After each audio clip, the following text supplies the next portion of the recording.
খাদির গাছের পাকা কাঠ ছোট ছোট টুকরা করে কেটে নিয়ে মাটির পাত্রে পানিতে জাল দেওয়া হয় বিশেষ এক চুলায়।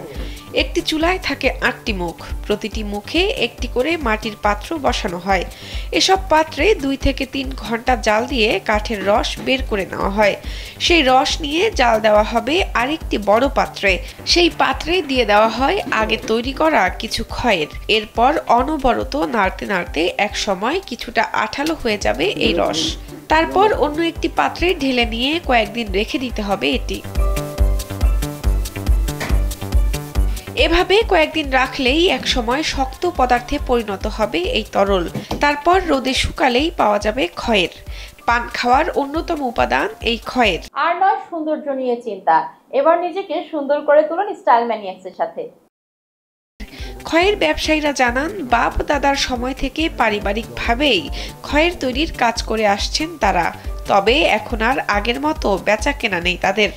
এখন কাঠ সেরকম ভালো কাঠও পাওয়া যায় না, আকার মতো এরকম লালির কাঠও নাই। এখন সেবি গাছ, কাঁচা কাঁচা গাছ লালি। রাজশাহীর চারঘাট উপজেলার কয়েকটি গ্রামে এখনো তৈরি হয় পান খাওয়ার এই খয়ের। আগে এখানে অনেক খয়ের তৈরির কারখানা থাকলেও বর্তমানে কমে গেছে।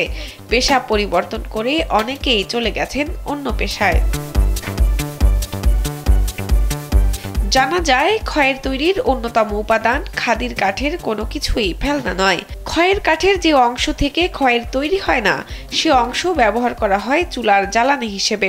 আবার যে টুকরাগুলো জাল দিয়ে খয়ের রস বের করা হয়, সে কাঠগুলো পরবর্তীতে রোদে শুকিয়ে জ্বালানি হিসেবে ব্যবহার করা হয়।